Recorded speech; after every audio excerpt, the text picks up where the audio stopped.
Yes breaking news చూస్తున్నాం. తెలంగాణలో ప్రధాన రాజకీయ పార్టీల నజర్ ఇప్పుడు విద్యావంతుల ఓట్లపై పడింది. రాష్ట్రంలో మరో కీలకమైనటువంటి ఎన్నికల అంకానికి తెరలేవబోతోంది.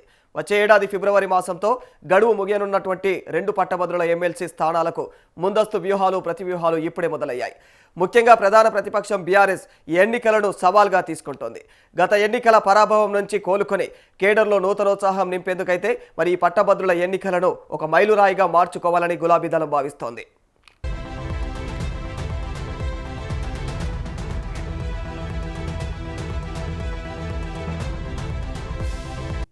అయితే మారుతున్న రాజకీయ సమీకరణాల నేపథ్యంలో విద్యావంతులు ఉద్యోగులు మళ్లీ కారు గుర్తుకు జై కొడతారా లేదా అనేది ఇప్పుడు సర్వత్రా ఆసక్తికరంగా మారిపోయింది. మరోవైపు గులాబీ పార్టీ నుంచి రేసులో ఉన్నటువంటి అభ్యర్థులు ఎవరు, టికెట్ ఎవరికి దక్కే అవకాశం ఉందనేది కూడా చర్చకు దారితీసింది. తెలంగాణలో త్వరలో 2 పట్టభద్రుల ఎమ్మెల్సీ స్థానాలకు ఎన్నికలు జరగనున్నాయి. ఒకటి ఖమ్మం, వరంగల్, నల్గొండ, రెండవది హైదరాబాద్, రంగారెడ్డి, మహబూబ్ నగర్. మరి ఈ గ్రాడ్యుయేట్ ఎమ్మెల్సీ స్థానాలకు 2027 మార్చి 29న పదవీ కాలం ముగియనుంది.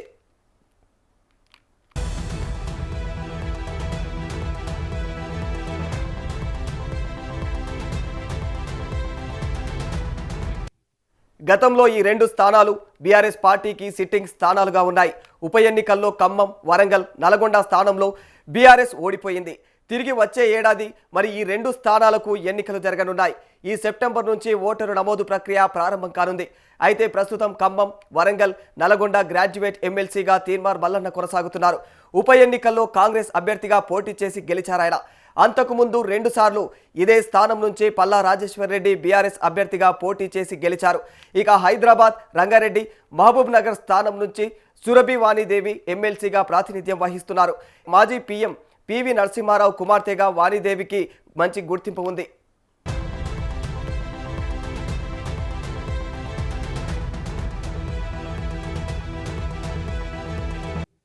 గత ఎన్నికల్లో బీఆర్ఎస్ ప్రతిష్టాత్మకంగా తీసుకొని సురభి వాణిదేవిని గెలిపించుకుంది. రాబోయే ఎన్నికల్లో సురభి వాణిదేవి పోటీకి దూరంగా ఉండే ఛాన్స్ కూడా కనిపిస్తోంది. వయోభారం, ప్రస్తుత రాజకీయ పరిస్థితుల ఆధారంగా ఎన్నికలకు సురభి వాణిదేవి పోటీ చేసే అవకాశం లేదని ప్రచారం జరుగుతోంది.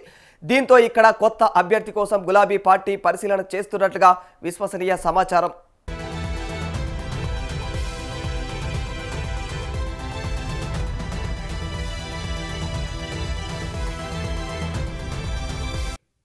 రాష్ట్రంలోని సగానికి పైగా భౌగోళిక ప్రాంతం, అత్యధిక సంఖ్యలో విద్యావంతులుగా ఓట్లుగా అయితే ఉన్నటువంటి స్థానాలు కావడంతో ఈ ఎన్నికల సరళి భవిష్యత్తు రాజకీయాలకు దిక్సూచిగా మారనుంది. ఒక స్థానాన్ని నిలబెట్టుకోవడంతో పాటు చేజారినటువంటి 2వ స్థానాన్ని తిరిగి కైవసం చేసుకోవాలని బీఆర్ఎస్ పట్టుదలతో ఉన్నట్టు తెలుస్తోంది. ఈ 2 స్థానాలను కూడా పార్టీ అధిష్టానం ప్రతిష్టాత్మకంగా తీసుకోబోతున్నట్టుగా సమాచారం. విజయం సాధించి కేడర్లో నేతల్లో జోష్ నింపి రాబోయే ఎన్నికలకు ఇప్పటి నుంచే సన్నద్ధం చేయాలని భావిస్తోంది.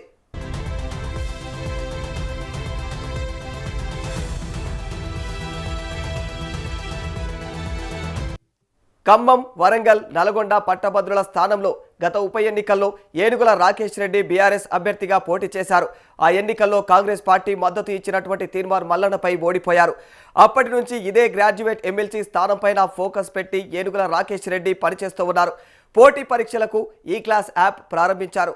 దీంతో పోటీ పరీక్షలకు ప్రిపేర్ అయ్యేటువంటి విద్యార్థులు, యువతలో ప్రత్యేక గుర్తింపు పొందేటువంటి ప్రయత్నం చేస్తున్నారు.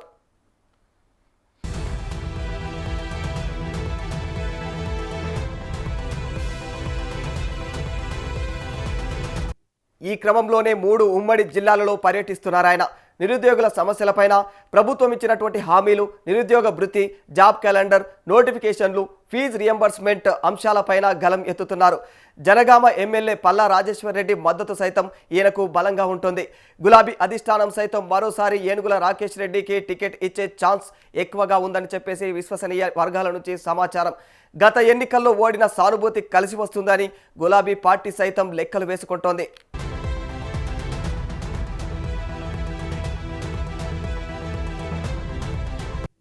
హైదరాబాద్, రంగారెడ్డి, మహబూబ్ నగర్ గ్రాడ్యుయేట్ ఎమ్మెల్సీ స్థానంలో అభ్యర్థి కోసం బీఆర్ఎస్ కసరత్తులు స్టార్ట్ చేసింది.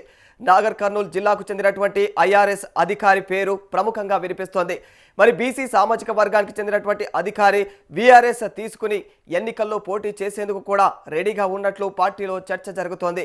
స్పోర్ట్స్ అథారిటీ మాజీ చైర్మన్ అల్లిపురం వెంకటేశ్వర్ రెడ్డి సైతం తనకు పోటీ చేసే అవకాశం ఇవ్వాలని గులాబీ అధిష్టానం పెద్దలను కలిసి విజ్ఞప్తులు చేస్తున్నట్లుగా సమాచారం. నేతల ఇళ్ల చుట్టూ కూడా ప్రదక్షిణలు చేస్తూ తనకు మద్దతు ఇవ్వాలని కోరుతున్నట్లుగా తెలుస్తోంది. మరోవైపు మరికొంతమంది పేర్లను కూడా బీఆర్ఎస్ అధిష్టానం పరిశీలిస్తోందని విశ్వసనీయ వర్గాల నుంచి సమాచారం.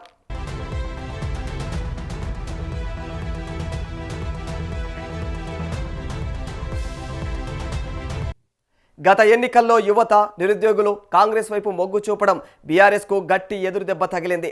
అయితే ప్రస్తుతం కాంగ్రెస్ ప్రభుత్వం నిరుద్యోగ భృతి, ఉద్యోగాల భర్తీ, జాబ్ క్యాలెండర్ వంటి హామీలను పూర్తి స్థాయిలో అమలు చేయలేదన్నటువంటి అసంతృప్తిని క్యాచ్ చేసుకోవాలని బీఆర్ఎస్ భావిస్తోంది. ఇప్పటికే బీఆర్ఎస్ ముఖ్య నేతలు సోషల్ మీడియా వింగ్ క్షేత్రస్థాయిలో యువతతో మమేకమవుతూ ఉన్నారు. కాంగ్రెస్ ఇచ్చినటువంటి హామీల అమలు తీరును ఎండగడుతూ మరిక నిరుద్యోగుల పక్షాన నిలబడేందుకు కూడా ఏదైతే ప్రణాళికలు సిద్ధం చేసుకుంటూ ఉన్నారు.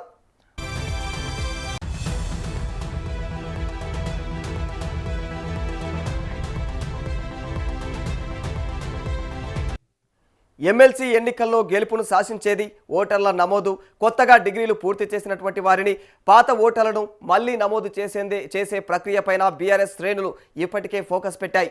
మరి నవంబర్ నుంచి ఓటర్ నమోదు ప్రక్రియ ప్రారంభం కానుంది. ప్రతి డివిజన్, గ్రామీణ స్థాయిలో గ్రాడ్యుయేట్లను గుర్తించి మరి ఫారాలను నింపేందుకు కూడా బాధ్యతనైతే స్థానిక నేతలకు అప్పగించబోతున్నట్లుగా కూడా సమాచారం తెలుస్తోంది.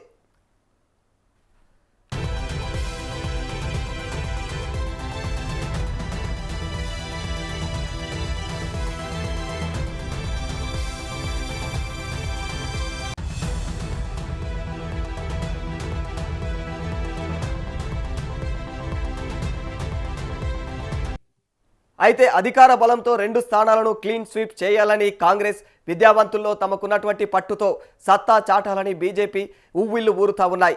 ఈ నేపథ్యంలో అటు అధికార పార్టీ వ్యూహాలను తిప్పుకొడుతూ ఇటు పట్టభద్రుల మనసును గెలిచి గులాబీ జెండా ఎగరవేయడం బీఆర్ఎస్కు టెస్టే అని చెప్పుకోవాలి.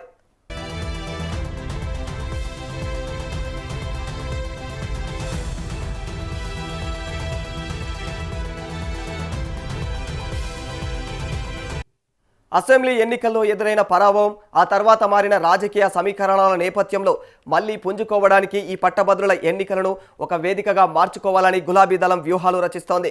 అయితే మారుతున్న ఓటర్ల నాడిని పట్టుకుని గులాబీకి పట్టభద్రులు మళ్లీ జై కొడతారా అనేది మాత్రం ఇప్పుడు తెలంగాణ రాజకీయాల్లో హాట్ టాపిక్గా మారిపోయింది. ఈ హోరాహోరీ త్రిముఖ పోరులో గులాబీ దళం పట్టభద్రుల మనసును గెలిచి మళ్లీ పూర్వ వైభవాన్ని చాటుకుంటుందో లేదో వేచి చూడాల్సిందే.